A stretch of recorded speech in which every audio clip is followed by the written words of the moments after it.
कृष्णा श्रीमद् भागवतम स्कंध 1 अध्याय 19। आज श्लोक नंबर है 5। तो परीक्षित महाराज को श्राप मिल चुका है और शमीक ऋषि के पुत्र श्रृंगी ऋषि ने उनको 7 दिन के अंदर तक्षक दस कर मार देंगे ऐसा श्राप दे चुके हैं। लेकिन अभी परीक्षित महाराज जो है जब घर पहुंचते हैं तब वो खुद ही स्वयं ही दुखी है, ये सोचकर कि मैंने ब्राह्मण के गले में मरा हुआ सांप क्यों डाला। लेकिन एक शुद्ध भक्त का हर कार्य भगवान ही निर्देशित करते हैं, तो इसलिए यहाँ पे परीक्षित महाराज का जो कार्य है वो कृष्ण द्वारा ही निर्देशित था ताकि हमें श्रीमद् भागवतम मिल सके। इसलिए तो ये वाला श्लोका इस प्रकार है।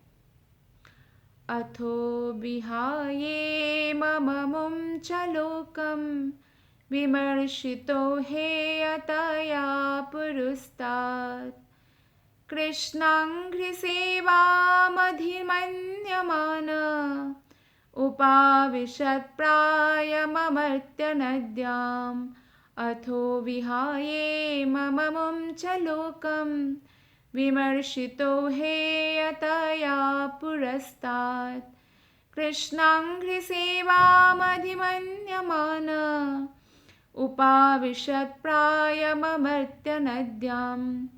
अनुवाद और तात्पर्य श्रील प्रभुपाद के द्वारा। श्रील प्रभुपाद की जय। अनुवाद।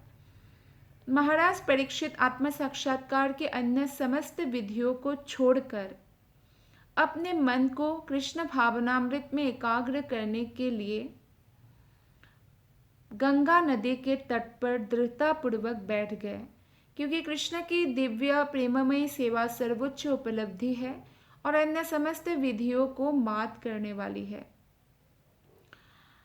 तो हम देखते हैं कि परीक्षित महाराज ये पश्चाताप कर रहे थे और परीक्षित महाराज तक ये न्यूज़ पहुंचाना शमीक ऋषि ने उचित समझा कि केवल 7 दिन है उनके पास।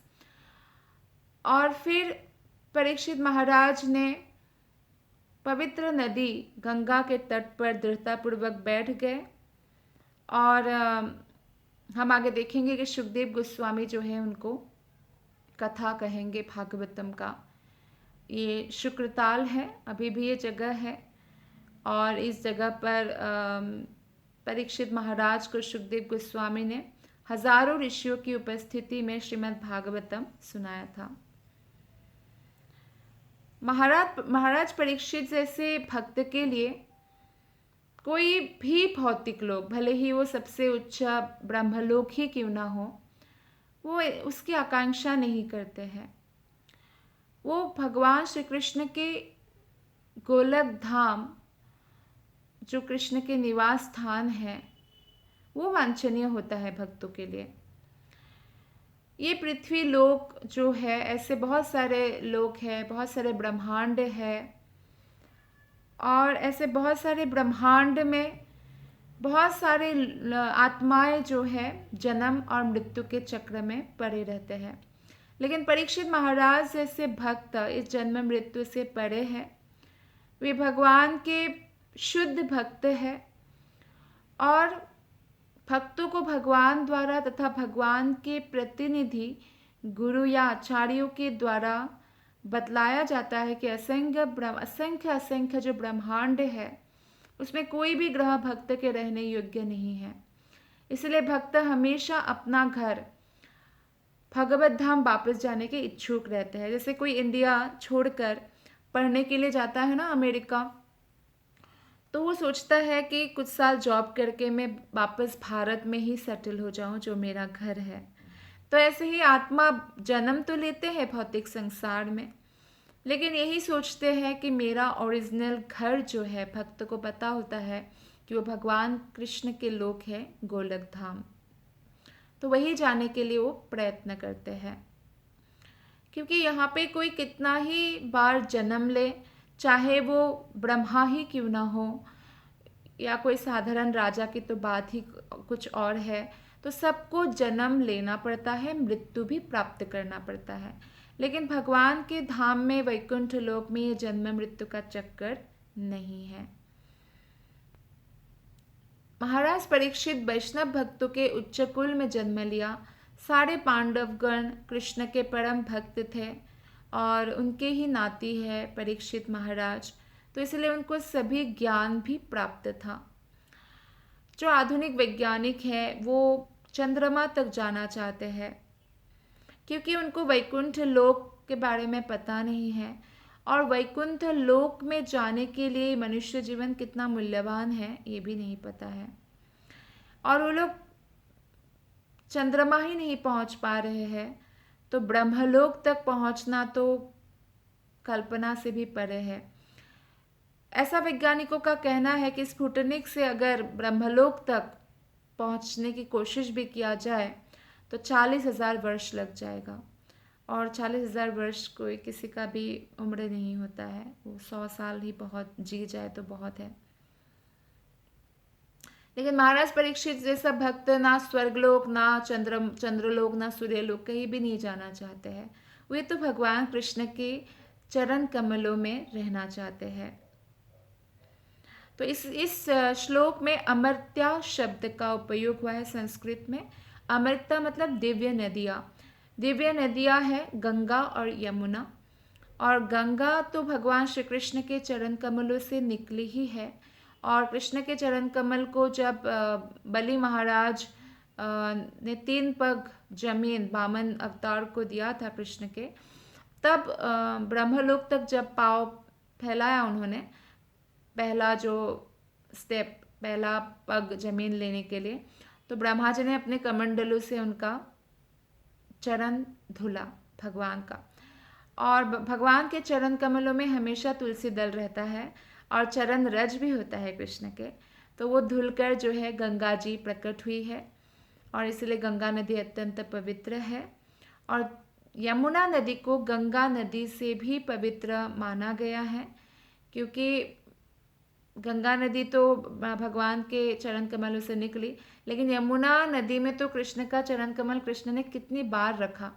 जब वासुदेव कृष्ण को लेकर यशोदा माता के घर में रखने आए थे, तभी भी जो है तब भी गिर गए थे एक्चुअली, इतना यमुना जी में क्योंकि बारिश बहुत हो रही थी और बाढ़ जैसा आ गया था, तो कृष्ण एक बार गिर गए थे। और ये यमुना देवी चाहती थी, क्योंकि यमुना देवी कृष्ण की पटरानी है, और जब गिर गए तो ऑब्वियसली कृष्ण के चरण कमल का उनको स्पर्श हुआ, तो इसलिए बहुत पवित्र है। यमुना के तट पर कृष्ण ने मैक्सिमम लीलाएं की है, यमुना उनकी पटरानी है, इसलिए बहुत पवित्र है गंगा और यमुना। 6 नंबर श्लोक है, यावे लसच्रे तुलसी विमिश्रा कृष्णां घृण्वाभ्यधिकाम्बुनेत्री पुनाति लोकानुभयत्र शेषान् कस्तं न सेवेत मरिष्यमाणः। यह नदी गंगा जिसके किनारे राजा उपवास करने बैठे थे, उपवास मतलब उन्होंने अन्न जल त्याग दिया था परीक्षित महाराज ने, अत्यंत शुभ जल धारण करती है, जिसमें भगवान कृष्ण के चरण रज भी है और तुलसी दल भी मिश्रित है, इसलिए मरने वाले व्यक्ति को गंगा जल पिलाया जाता है। इसमें कृष्ण के चरणामृत भी मिल जाता है, चरणामृत ही है एक्चुअली, कृष्ण के चरण धुला हुआ पानी है, तो गंगा बहुत पवित्र है, तो चरण रज मिल गया और साथ ही साथ जो है तुलसी दल मिल गया। अतएव यह जल तीनों लोकों को बाहर और भीतर से पवित्र बनाता है, शिव जी को, अन्य देवताओं को भी पवित्र करता है। इसलिए जिसकी मृत्यु निश्चित हो उसे इस नदी की शरण ग्रहण करनी चाहिए। तो हमें भी मौका देखना चाहिए कि हमें बार बार गंगा तट पर जाने का मौका मिले, और ख़ासकर जिसकी मृत्यु निश्चित हो उनको तो गंगा नदी की शरण ग्रहण करनी ही चाहिए। और अभी भी ये प्रथा है, बहुत लोग जानते हैं कि मरने वाले को गंगा जल पिलाना चाहिए। तो महाराज परीक्षित को तो पता चले गया कि 7 दिन के अंदर मृत्यु की सूचना प्राप्त किया उन्होंने। तत्काल वो गृहस्थ जीवन से निवृत्त होकर राज का सब पुत्र को देकर गंगा नदी के तट पर चले गए, और तुलसी दल से मिश्रित भगवान के जो चरण कमलों के धूली वो परीक्षित महाराज को अब प्राप्त हो गया, क्योंकि वो गंगा नदी के तट पर आए। और भगवान ने लेकिन गंगा से अधिक यमुना का अधिक स्पर्श किया। तो वराह पुराण के अनुसार गंगा और यमुना नदी दोनों ही परम पवित्र है, जल में कोई अंतर नहीं है। लेकिन फिर भी जब गंगा का जल 100 गुना पवित्र हो जाता है ना, तब वो यमुना कहलाती है। तो आप यमुना के जो इम्पोर्टेंस है आप समझ गए होंगे, यमुना नदी। इसलिए वृंदावन बार बार जाते भक्तगण यमुना नदी में स्नान करते हैं, यमुना नदी के तट पर भगवान का नाम जप करते हैं, यमुना नदी को प्रणाम करते हैं, क्योंकि गंगा जल इतना पवित्र है जो समस्त लोगों को पवित्र करती है। और वो 100 गुना पवित्र और हो जाता है तो यमुना कहा जाता है। जैसे कि शास्त्र में कहा गया है, पद्म पुराण में भी कहा गया है कि जैसे कोई 1000 बार विष्णु का नाम ले तो ये 3 बार राम नाम के समान है। और एक बार राम नाम लेने से 3 बार राम और एक बार कृष्ण नाम लेने से 3 बार राम नाम के समान है। अर्थात एक कृष्ण नाम, 3 बार राम नाम और 1000 बार विष्णु नाम। तो कृष्ण का आप नाम का जो है महत्व देखिए। तो इस प्रकार जो है भक्तगण इसलिए कृष्ण का नाम का निरंतर जप करते रहते हैं। 7वां श्लोक है, इति व्यवच्छेद्य स पाण्डवेयः प्रायोपवेशं प्रति विष्णुपद्यं दधौ मुकुन्दाङ्घ्रिमनन्य भावो मुनिव्रतो मुक्त समस्त संगः। इस प्रकार पांडवों की सुयोग्य संतान परीक्षित महाराज के बारे में बात कर रहे हैं। राजा परीक्षित महाराज ने दृढ़ संकल्प किया और आमरण उपवास करने तथा भगवान कृष्ण के चरण कमलों में अपने आप को समर्पित करने के लिए गंगा नदी के तट पर बैठ गए, क्योंकि कृष्ण ही मुक्ति प्रदान कर सकते हैं। कृष्ण के अलावा कोई भी नहीं है जो हमें मुक्ति प्रदान कर सकते हैं।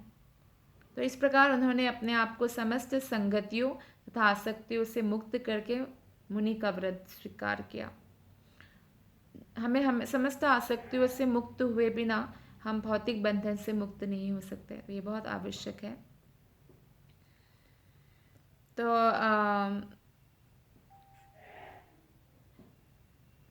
तो गंगा नदी जो है भगवान कृष्ण के चरण कमलों का स्मरण दिलाती है, और कृष्ण के चरण कमलों पर इस प्रकार आकर ब्राह्मण के प्रति जो राजा ने अपराध सहित जो भी पाप किया उससे उबार सकती है। अतएव महाराज परीक्षित ने मुक्तिदाता कृष्ण के चरण कमलों का ध्यान करने लगे, क्योंकि गंगा हो या यमुना दोनों ही कृष्ण से जुड़े हुए हैं। तो कृष्ण का निरंतर नाम स्मरण करने में बहुत बड़ा सहायक है। इसलिए जितनी बार भी हो सके हमें गंगा और यमुना नदी के तट पर जाना चाहिए, इन दोनों पवित्र नदियों में स्नान करना चाहिए और तट पर हरिनाम जप करना चाहिए। महाराज परीक्षित ने अपने आप को सभी प्रकार की भौतिक संगति से विलग कर लिया, और समस्त प्रकार की भौतिक संगति से मुक्त होने का अर्थ यही है कि कोई भी पाप नहीं करना। भगवान के चरण कमलों का ध्यान करने का अर्थ है समस्त पूर्व पापों के प्रभावों से मुक्त हो जाना। तो हमें निरंतर कृष्ण के, कोई भी चिंता आए हमारे मन में, चिंता की जगह हमें कृष्ण के चरण कमलों का चिंतन करना चाहिए। तो हम देखेंगे कि चिंता अपने आप दूर हो गई है। तो इसलिए भक्त जो होते हैं वो अपनी स्थिति में इस प्रकार दृढ़ संकल्प होते हैं कि उनको सुख दुख का भान नहीं रहता, और वो कृष्ण के प्रेम के आनंद में मग्न रहते हैं। भौतिक जगत में ऐसी परिस्थितियां बन जाती है कि अनजाने हो चाहे जानबूझकर हो, व्यक्ति से पाप हो जाता है। जब जानबूझकर पाप करते तो वो बहुत गलत है, लेकिन अनजाने में पापों से वो नहीं बच सकता। जैसे कि हम चलते समय हमारे पाँव के नीचे कितने ही कुछ आके मर जाते होंगे, छोटे छोटे कीड़े जो हमें दिखाई नहीं देते हमारी साधारण आँखों से, या पानी पीते समय, या जब हम कोई झाड़ू पोछा लगाते हैं तब भी। तो इससे हम बच नहीं सकते हैं। केवल हरे कृष्ण महामंत्र का जो 16 माला करते हैं रोज, वो इन पापों से मुक्त हो सकते हैं, क्योंकि वह अनजाने में किया गया पाप है। तो हरि नाम ही उनसे हमें मुक्त कर सकते हैं तुरंत। तो आप देखिए परीक्षित महाराज निष्पाप राजा थे, इतने धार्मिक राजा थे, और अनजाने में उनसे एक पाप हो गया, किंतु वे कोई त्रुटि करना ना चाहते हुए भी अपराध के शिकार हो गए और उनको श्राप दिया गया, जबकि इतनी छोटी सी गलती के लिए इतना बड़ा श्राप देना भी उचित नहीं है। ऐसे पिता ने भी बच्चे को बोला कि तूने ऐसा क्यों किया। लेकिन क्योंकि परीक्षित महाराज जो है कृष्ण के बहुत बड़े भक्त थे, इसलिए जीवन की ऐसी प्रतिकूलता जो है कि 7 दिन के अंदर मरने वाले हैं, ये भी अनुकूल हो गई। तो हम कई बार विचार करते हैं ना, ये हुआ वो हुआ, ऐसा होता तो वैसा होता। सब कुछ भगवान की इच्छा से हो रहा है और आगे भी होता रहेगा। हम चिंता करके कोई पार नहीं पा सकते एक्चुअली, ये हमें अपने मन में बिठा लेना चाहिए।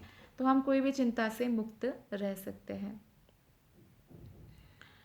तो लेकिन ऐसा प्रतिकूल लगेगा कि बाप रे इतना प्रतिकूल हो गया परीक्षित महाराज के समय, लेकिन आप देखिए परीक्षित महाराज ने किस प्रकार रिएक्शन किया। तो हमारे जो दुख, ऐसा हो ही नहीं सकता है किसी के जीवन में दुख या संघर्ष का समय ना आए। अगर आए तो हमें यही भागवतम सिखाते हैं कि परीक्षित महाराज ने कैसे रिएक्ट किया, कैसे रिस्पॉन्स किया सिचुएशन को। हमें भी इस प्रकार से सिचुएशन को लेना चाहिए, ना कि घबराना चाहिए और हाहाकार नहीं करना चाहिए। सिद्धांत यह है कि मनुष्य को जानबूझकर अपने जीवन में कोई भी पाप नहीं करना चाहिए और अविचल भाव से भगवान के चरण कमलों का स्मरण रखना चाहिए। और भगवान ऐसे भक्तों के हमेशा सहायक होते हैं और भगवान सभी पापों से बचा लेते हैं, अगर कोई कभी ऐसा कोई पाप हो भी जाए तो अनजाने में। श्लोक नंबर 8। तत्रोपजग्मुर्भुवनं पुनाना महानुभावा मुनयः सशिष्याः प्रायेण तीर्थाभिगमापदेशे स्वयं हि तीर्थानि पुनन्ति सन्तः। उस अवसर पर बड़े बड़े मेधावी विचारक अपने शिष्यों के संग एवं अपनी उपस्थिति के द्वारा तीर्थ स्थानों को निश्चय ही पवित्र करने वाले मुनिगण तीर्थ यात्रा के बहाने वहां आ पहुंचे। देखिए कोई व्हाट्सएप मैसेज नहीं गया सबको, ना ही कोई कॉलिंग हुआ लेकिन फिर भी वो विशेष समय जब सुखदेव गोस्वामी आप कथा करने जा रहे हैं भागवतम, बहुत सारे मेधावी विचारक, बहुत सारे मुनिगण ऋषिगण वहां आ पहुंचे। ये समाचार जैसे तुरंत ही ब्रह्मांड के चारों दिशाओं में फैल गया और इस अवसर के महत्व जो बुद्धिमान व्यक्ति है उनको समझ आ गया। तो इसीलिए वे लोग तीर्थ यात्रा का बहाना करके उस जगह पर आ गए। शुक्रताल जिसे कहते हैं, मेरठ से बहुत पास है। वास्तव में वे भगवान महाराज परीक्षित से भेंट करने आए थे, वहाँ स्नान यात्रा करने नहीं आए थे, क्योंकि वे सभी तीर्थों को पवित्र करने में सक्षम हैं। ऐसे भगवान के भक्त होते हैं, बहुत सारे तपस्वी होते हैं, ऋषि मुनि, जो तीर्थ स्थानों को पवित्र रखने में सक्षम है। इसलिए तीर्थ स्थानों के महत्व वहाँ पे रहने वाले साधु से किया जाता है। सामान्य लोग अपने पापों को धुलने के लिए तीर्थ स्थानों में जाते हैं, लेकिन ऐसे भक्त जहाँ भी चरण रखे वो जगह तीर्थ स्थान में परिवर्तित हो जाता है। तो वहाँ क्यों आए थे? वो कोई वहाँ गंगा में स्नान करने नहीं, परीक्षित महाराज से भेंट करने आए थे। तो इसीलिए तीर्थस्थल में, क्योंकि लोग पाप धुलने जाते हैं तो तीर्थस्थल पापों से बोझिल हो उठते हैं, लेकिन जब ऐसे मुनि बोझिल तीर्थस्थानों की यात्रा करते हैं तो अपनी उपस्थिति से उन स्थानों को पवित्र बनाते हैं। गंगा नदी जो है, गंगा आना नहीं चाहती थी पृथ्वी पर। उन्होंने भगवान से बोला कि मैं अगर जाऊंगी तो बहुत सारे पापी है कलयुग में खासकर मेरे अंदर स्नान करेंगे और मेरे को अपवित्र कर देंगे, मैला कर देंगे। तो फिर भगवान ने कहा कि जब जब मेरे भक्त आपके अंदर स्नान करेंगे फिर आप पवित्र हो जाएंगे। तो इसी प्रकार तीर्थ स्थान जो है, ऐसे आजकल बहुत व्यक्ति है जो जैसे कि हरिद्वार, ऋषिकेश, ऐसे पवित्र स्थान जो है, या बद्रीनाथ, केदारनाथ, इन सभी तीर्थ स्थान हैं। तो वहाँ पे जाते हैं, शराब मांस आदि खाते हैं या अवैध यौन संबंध करते हैं। तो इससे बोझिल हो उठते हैं उनके पापों से। और साथ ही साथ ऐसे लोग भी जाते हैं जो मान लीजिए दिल्ली में रहते हैं और बहुत सारे पाप कार्य करते हैं, फिर हरिद्वार जाके स्नान किया तो वो अपने पाप धुलने गए तो पापों से बोझिल हो जाते हैं। लेकिन जब ऐसे साधु व्यक्ति, भगवान के भक्त व्यक्ति ऐसे तीर्थ स्थानों पर यात्रा करते हैं तो वो फिर से पवित्र हो जाते हैं। इसलिए कहा गया है कि हमें महत्व चलते फिरते भागवत को देना चाहिए, क्योंकि उनके संगति से हम भी पवित्र हो जाते हैं।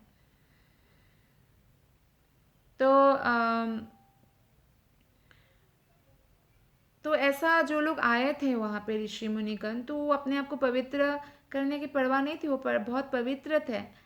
बल्कि परीक्षित महाराज का दर्शन उनको करना था, क्योंकि उनको मालूम है कि शुकदेव गोस्वामी वहाँ पे प्रवचन करने वाले, उसका लाभ वो उठाना चाहते थे। अर्थात हम इससे भी जान सकते हैं कि जो ऋषि मुनि हैं या बहुत सारे ऐसे भक्तगण हैं जो त्रिकालज्ञ पुरुष है, अर्थात उनको अतीत, वर्तमान और भविष्य मालूम है, तो जान गए कि भविष्य में अर्थात को थोड़े ही क्षण में ऐसे कथा प्रारंभ होने वाली है। इसलिए तो श्लोक नंबर 9 और 10। अत्रिर्वसिष्ठा च वनः शरद्वान् अरिष्टनेमिर्भृगुरङ्गिराच्च पराशरोगादिसुतोऽथ राम उतथ्य इन्द्रा प्रमदेध्मवाहो मेधातिथिर्देवल अर्ष्टिषेणो भारद्वाजो गौतमः पिप्पलादः मैत्रेयोर्वः कवशः कुम्भयोनिः द्वैपायनो भगवान् नारदच्च। तो कौन कौन आए इसके बारे में इसमें वर्णन है इस श्लोक में। शुक्रताल में कौन कौन पहुँचे, अभी भी जितनी बार हो सके हमें शुक्रताल जाने का प्रयत्न करना चाहिए। भागवत का कथा हुआ है, परम पवित्र स्थान है। ब्रह्मांड के विभिन्न भागों से बड़े बड़े मुनि वहाँ आए। अत्रि, च्यवन, शरद्वान, अरिष्टनेमि, भृगु, वशिष्ठ, पराशर, विश्वामित्र, अंगिरा, परशुराम, उतथ्य, इंद्र, प्रमद, इद्मवाहु, मेधातिथि, देवल, आर्ष्टिशेन, भारद्वाज, गौतम, पिप्पलाद, मैत्रेय, औरव, कवश, कुंभयोनि, द्वैपायन तथा महापुरुष नारद। श्रील प्रभुपाद जी हमें इन लोगों के बारे में बताते हैं कि च्यवन जो है ये महामुनि थे तथा भृगु मुनि के पुत्रों में से एक थे, और उनका जन्म समय से पूर्व हुआ था, जब इनकी माता का अपहरण हुआ था, क्योंकि वो गर्भिणी थी। च्यवन अपने पिता के 6 पुत्रों में से एक थे। और भृगु मुनि के बारे में बताया गया है कि जब ब्रह्मा जी वरुण की ओर से महान यज्ञ कर रहे थे, तब महर्षि भृगु यज्ञ की अग्नि से उत्पन्न हुए। वे महर्षि थे और उनकी पत्नी का नाम पुलोमा थी। वे दुर्वासा, नारद तथा अन्यों की भांति अंतरिक्ष में विचरण कर सकते थे भृगु मुनि, और वे ब्रह्मांड के सारे ग्रहों में विचरण करने जाते भी थे। और कुरुक्षेत्र युद्ध जब होने वाला था, उससे पहले उन्होंने युद्ध को रोकने का बहुत प्रयास किया। कभी उन्होंने भरद्वाज मुनि को खगोल शास्त्र की शिक्षा दी थी, और वे महान ज्योतिष शास्त्र बृहद भृगु संहिता के रचयिता है। इसके पीछे ये कथा है कि भृगु संहिता जो है एक्चुअली ये इसलिए रचना किया भृगु मुनि ने, क्योंकि एक बार सारे देवता लोग मिलके, भृगु मुनि कोई साधारण व्यक्ति तो है नहीं, तो भृगु मुनि को कहा गया कि आप ही ये परीक्षा लीजिए कि यह इस श्रेष्ठता साबित कीजिए कि ब्रह्मा विष्णु महेश में आखिर सबसे श्रेष्ठ है कौन, क्योंकि हम कन्फ्यूज्ड रहते हैं। तो भृगु मुनि गए सबकी परीक्षा एक प्रकार से लेने। कोई कितना भी महान हो कैसे पता चलता है, जब उनको आप गुस्सा दिलाएं और प्रवोकिंग सिचुएशन हो तो भी वो प्रवोक्ड ना हो, उनको गुस्सा नहीं आता है, तो उनको महान कहा जाता है। तो अभी उन्होंने ब्रह्मा जी के पास गए, वो ब्रह्मा उनके पिता है, तो ब्रह्मा को उन्होंने मन से भी आदर नहीं दिया। तो इससे जो है भृगु के आचरण से ब्रह्मा को क्रोध आया, और ये ब्रह्मा देख पाए। हालांकि उन्होंने क्रोध को छुपा लिया, लेकिन भृगु भी मन को देख सकते, जैसे ब्रह्मा जी देख सकते हैं। तो उसके बाद उन्होंने देखा कि नहीं, ब्रह्मा जी को गुस्सा आया। शिव जी के पास गए, शिव जी उनके भ्राता है। तो शिव जी ने तुरंत भाई को देखकर आलिंगन करने आए। तो इधर उन्होंने वचन से शिव जी को अपमानित करने का प्रयत्न किया कि अरे जाओ, तुम मेरे आलिंगन मत करना, मुझे टच मत करना, आप तो शमशान के भस्म में लगाते हो, ऐसे रहते हो वैसे रहते हो, सांप गले में लटकाते हो। तो शिव जी को क्रोध आया, त्रिशूल लेकर गए थे कि पार्वती जी ने उनको रोक लिया। तो वहाँ भी भृगु मुनि समझ गए। देखिए, अभी ब्रह्मा जी के प्रति मन से अपराध किया था, शिव जी के प्रति वचन से, और सबसे बड़ा अपराध है जब आप हाथ से किसी को मारते हैं या पाँव से मारते हैं। तो भगवान विष्णु के पास गए और भगवान जो है नारायण लेटे हुए हैं, लक्ष्मी जी उनके चरण कमल दबा रहे हैं, दबा रही थी। तभी भृगु ने जाके भगवान विष्णु की छाती पे लात मार दिया। तो भगवान उठे और कहे कि आपके पाँव में कोई चोट तो नहीं आया, क्षमा कीजिएगा, मैंने आपको आते हुए नहीं देखा। तो आसन में बिठाया, उनका चरण अभिषेक किया। तो ये देखकर भृगुमुनि की आंखों में अश्रु आ गया। तो उनको पता चल गया कि सर्वश्रेष्ठ भगवान विष्णु ही है। लेकिन ये बात जो है लक्ष्मी देवी को अच्छा नहीं लगा कि उनके सामने उनके पति का ऐसा अपमान, और वो पति कोई और नहीं, स्वयं भगवान है। तो फिर उन्होंने श्राप दिया कि जाओ, आज के बाद ब्राह्मण दरिद्र हो जाएंगे, परम दरिद्र, मैं उनके घर नहीं रहूँगी। तो भृगु मुनि ने सारी बातें बताई, माता कुछ कृपा कीजिए, क्योंकि मैं तो ये प्रोजेक्ट में आया था कि कौन श्रेष्ठ है ये जानने के लिए, और मुझे पता चल गया कि इन तीनों में श्रेष्ठ है भगवान विष्णु। तो लक्ष्मी देवी प्रसन्न हुई और कही कि ठीक है, जो ब्राह्मण मेरे प्रभु की आराधना करेंगे, जो वैष्णव होंगे, उनके घर तो मैं रहूँगी, लेकिन जो नहीं है वो दरिद्र होंगे। तो बृहद भृगु संहिता की रचना की भृगु मुनि ने, जिसमें सारे मनुष्य के बारे में, भविष्य के बारे में बताया गया है। और फिर भविष्य बता बता कर फिर ब्राह्मण जो है कुछ धन अर्जित कर सकते हैं, और ऐसे वो दरिद्र नहीं रहेंगे। उन्होंने बताया भृगु मुनि ने कि किस प्रकार आकाश से वायु, अग्नि, जल तथा पृथ्वी उत्पन्न होते हैं। उन्होंने बताया कि उदर में वायु किस प्रकार कार्य करती है, आंतों की कैसी उपस्थिति है, व्यवस्थित कैसे करती है। महान दार्शनिक के रूप में उन्होंने जीव की शाश्वतता को तर्क से स्थापित किया महाभारत में। वो नृतत्व शास्त्री भी थे। उन्होंने बहुत समय पहले विकास के सिद्धांत का प्रतिपादन भी किया था, और उन्होंने ही क्षत्रिय राजा वृत्रहव्य को ब्राह्मण बनाया भृगु मुनि ने। तो जन्म चाहे किसी भी कुल में हो, कोई भी ब्राह्मण कुल में जन्म लेकर क्षत्रिय बन सकता है, क्षत्रिय कुल में जन्म लेकर ब्राह्मण बन सकता है, क्योंकि गुण और कर्म के अनुसार ही वर्ण डिसाइड होता है। जैसे कि वशिष्ठ मुनि के बारे में यहाँ बताया गया है। तो वशिष्ठ मुनि के पास कामधेनु थी और विश्वामित्र राजा थे, और जब वो हजारों अपने सेनाओं के साथ वशिष्ठ मुनि के आश्रम पहुँचे, तो सबको वशिष्ठ मुनि ने बिठा कर खिलाया। तो बहुत हैरान थे, तो पूछा कैसे, तो बोला कामधेनु से। तो फिर विश्वामित्र राजा ने उनसे कामधेनु मांगा। तो वशिष्ठ के कामधेनु जाने के लिए राजी नहीं थी, क्योंकि वशिष्ठ मुनि को भी कामधेनु की ज़रूरत थी, क्योंकि यज्ञ के लिए बहुत चीज़ों की आवश्यकता थी। तब वशिष्ठ मुनि से हार गए थे विश्वामित्र राजा। तो उन्होंने देखा कि मुनि का पावर ज़्यादा बड़ा होता है राजा से। तो फिर वो राज्यपात छोड़कर जो है वो फिर से चल दिए तपस्या करने के लिए, और 60,000 साल तक उन्होंने तपस्या किया।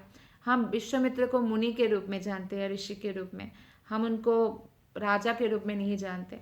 तो इस प्रकार जो है वशिष्ठ मुनि ने भी इनडायरेक्टली विश्वामित्र जो क्षत्रिय राजा थे उनको ब्राह्मण बनाया। पराशर जो है ये वशिष्ठ मुनि के पौत्र तथा व्यासदेव के पिता है। ये महर्षि शक्ति के पुत्र थे पराशर मुनि। पराशर मुनि के ही पुत्र है व्यासदेव, और व्यासदेव ने ही हमें भागवत ग्रंथ जो है संकलित करके दिया, पर कलयुग के लोगों के लिए खासकर।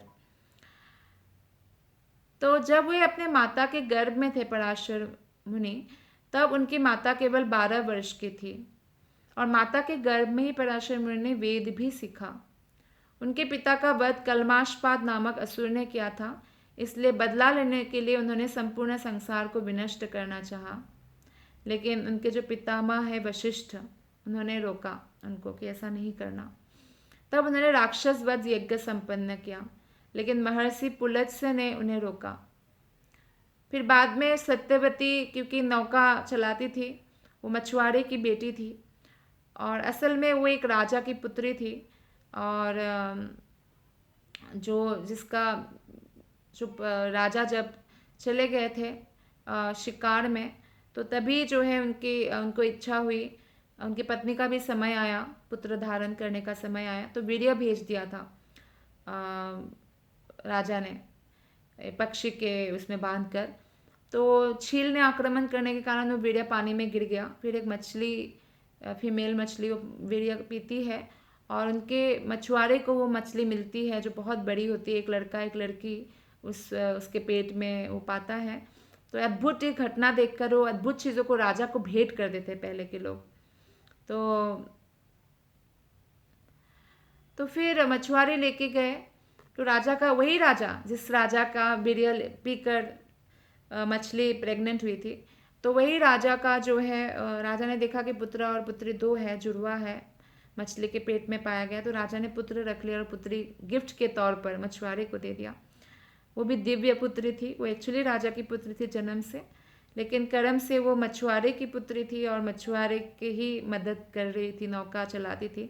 तो एक दिन पराशर ने देखा और पराशर मुनि देखते ही समझ गए सत्यवती के बारे में, और सत्यवती से वो आकर्षित भी हुए और उन्होंने उनका कौमार्य भंग किए बिना उनको एक पुत्र प्रदान किया जो व्यासदेव है। बाद में सत्यवती का विवाह महाराज शांतनु से होती है और उनके पिता ने ये शर्त रखा था कि सत्यवती के पुत्र ही राजा बने। तो इसलिए भीष्म नाम तभी पड़ा उनका, देवव्रत नाम था उनका। तो उन्होंने अपने पिता को उनकी पत्नी दिलाने के लिए, यानी सत्यवती दिलाने के लिए, उन्होंने भीष्म प्रतिज्ञा की कि ना वो कभी विवाह करेंगे और ना ही वो राजा बनेंगे। उसका उन्होंने जीवन भर पालन भी किया। तो सत्यवती इस प्रकार बाद में शांतनु की पत्नी बनी और पराशर के आशीर्वाद से जो है वो मत्स्यगंध्या थी। एक्चुअली मछुआरे की बेटी है, मछली के बीच में रहती, तो मछली बदबू आती है शरीर से, लेकिन तब से वो पद्मगंध्या बन गई। सुगंध, जैसे पद्म का सुगंध होता है वैसा सुगंध दूर दूर तक, मीलों तक फैलती थी, इतना सुंदर सुगंध। वे भीष्म की मृत्यु के समय भी उपस्थित थे पराशर मुनि। वे महाराज जनक के गुरु थे और शिव जी के महान भक्त थे। वे अनेक वैदिक शास्त्रों और समाज शास्त्र निर्देशों के कृतिकार भी है। नेक्स्ट यहाँ पे बताया गया है गाधी सूत या विश्वामित्र। ये तपस्या तथा योग शक्ति के महान ऋषि थे। उनका नाम है गाधी सूत। इस नाम से वो विख्यात थे क्योंकि इनके पिता का नाम गाधी है और वो कान्यकुब्ज प्रांत यानी उत्तर प्रदेश का जो एक अंग है उसके शक्तिशाली राजा थे। यद्यपि ये जन्म से क्षत्रिय थे विश्वामित्र, लेकिन वे अपनी आध्यात्मिक उपलब्धियों के बल पर ब्राह्मण बने। वशिष्ठ मुनि से उन्होंने झगड़ा भी मोल लिया था कामधेनु गाय के लिए, और मतंग मुनि के सहयोग से उन्होंने एक महान यज्ञ भी किया था। इस प्रकार ये वशिष्ठ के पुत्रों का भी नाश कर सके और विश्वामित्र जो है महान योगी बने, किंतु इंद्रियों का कंट्रोल नहीं कर पाए। योगियों के साथ ये थोड़ा दिक्कत है, अगर उनमें थोड़ा सा भी डेविएशन होता है फिर वो उनका पतन होता है। लेकिन भक्तों के केस में भक्त अपने बल पर कुछ नहीं सोचते, वो भगवान के चरण कमलों पर आश्रित रहते हैं और कृपा के अधीन रहते हैं। तो कृपा के कारण जो है भक्त थोड़ा सेफ हो जाते हैं। तो 60,000 ईयर्स तपस्या करने के बाद भी जो है जैसे ही मेनका को भेजा इंद्र ने, क्योंकि इंद्र भेज देते हैं, इंद्र सोचते हैं कि कहीं मेरा पद ना ले ले, तो भेजा, तो वो मेनका के साथ सहवास किया और शकुंतला का वो पिता बने। और शकुंतला कौन है? वो बहुत सुंदर, विश्व के इतिहास की परम सुंदरी है।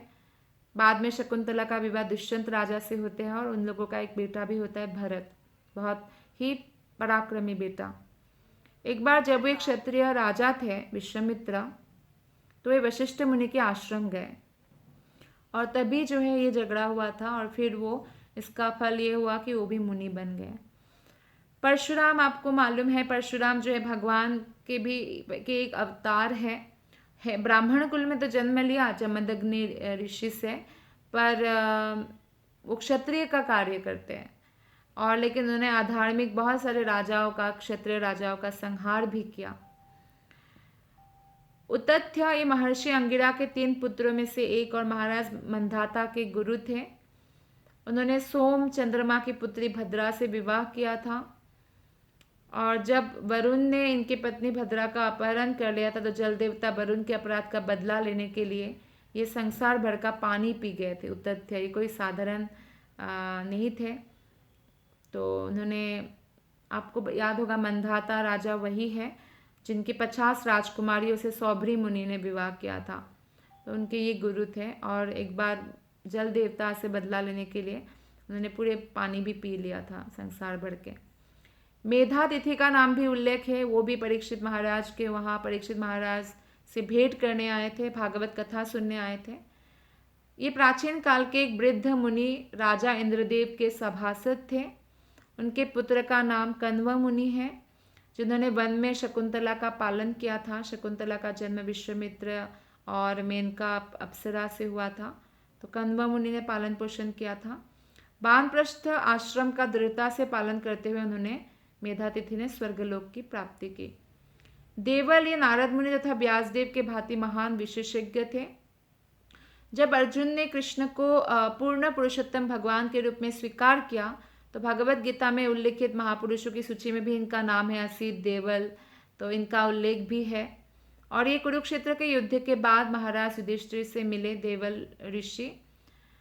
ये पांडव परिवार के जो पुरोहित थे धौम्य, उनके बड़े भाई हैं देवल। और क्षत्रियों के भांति इन्होंने अपनी पुत्री को स्वयंवर सभा में अपने पति स्वयं चुनने के लिए अनुमति दिया। खासकर क्षत्रिय राजा ऐसा करते हैं कि स्वयंवर रचाते हैं बेटी का, और कोई ऐसा शर्त रखते हैं और वीर उनकी बेटी से विवाह कर सकते हैं। लेकिन देवल ऋषि ने भी रखा अपनी पुत्री के लिए। और इस उत्सव में ऋषियों के सभी कुमार पुत्र को आमंत्रित किया। जैसे क्षत्रिय लोग क्षत्रिय राजा को आमंत्रित करते हैं, तो ऋषि कुमार को आमंत्रित किया। और गौतम ऋषि है, ये ब्रह्मांड के 7 महर्षियों में से एक थे। इनके एक पुत्र का नाम शरद्वान गौतम था। आज के जो गौतम गोत्र के लोग या उनके वंशज है, अथवा ये सब लोग इनकी ही शिष्य परंपरा के हैं। जो ब्राह्मण अपने आप को गौतम गोत्र बताते हैं वे इनके वंशज हैं, और जितने गौतम गोत्र वाले क्षत्रिय और वैश्य हैं वे इनके शिष्य परंपरा में हैं। वे विख्यात अहल्या के पति थे। अहल्या इतनी सुंदर थी, ब्रह्मा जी ने अहल्या को सर्व सुंदरी बनाया, सबसे सुंदरी बनाया था। और फिर उन्होंने गौतम ऋषि के वहाँ ही अहल्या को रखा था कुछ समय के लिए। जब ब्रह्मा ने देखा कि गौतम ऋषि के पास रखने के बाद भी गौतम ऋषि का अहल्या के प्रति कोई आकर्षण नहीं है, वो अपने ही जो है तपस्या में मग्न रहते हैं, तो ब्रह्मा जी ने ये डिसाइड किया कि मेरी पुत्री अहल्या का विवाह गौतम से ही किया जाए। लेकिन इंद्रदेव का भी नज़र था अहल्या पर कि शायद मैं स्वर्ग का राजा हूँ तो मुझसे विवाह हो जाए। लेकिन जब विवाह नहीं हुआ तो भी भोग की इच्छा तो उनके मन में थी, तो इसलिए उन्होंने गौतम ऋषि का रूप धारण करके अहल्या को भोग करने आए। और जब ये बात पता चला तो अहल्या को भी पत्थर बनने का श्राप दिया और इंद्र को भी श्राप दिया था गौतम ऋषि ने। लेकिन भगवान रामचंद्र के आशीर्वाद से अहल्या पत्थर से फिर से अहल्या बनी। और गौतम जो है वो कुरुक्षेत्र युद्ध के वीरों में से एक कृपाचार्य जो थे उनके पितामह थे। मैत्रेय ये एक प्राचीन ऋषि है, ये विदुर के गुरु थे मैत्रेय। उन्होंने बहुत सारे जो है कथा हम देखते भागवतम में आता है। और एक महान धर्माचार्य भी थे। उन्होंने धृतराष्ट्र को सलाह दी थी कि वे पांडवों से अच्छे संबंध बनाए रखें, मधुर संबंध बनाए रखें, किंतु दुर्योधन राजी नहीं हुआ था, तो इन्होंने उसे श्राप दे दिया था मैत्रेय ऋषि ने। ये व्यासदेव से भी मिले और इन्होंने धार्मिक चर्चाएं की। तो इस प्रकार बहुत बड़े बड़े महान ऋषि जो है उपस्थित हुए। और इसी के साथ जो है आज हम समाप्त करते हैं। बहुत बहुत धन्यवाद। हरे कृष्ण।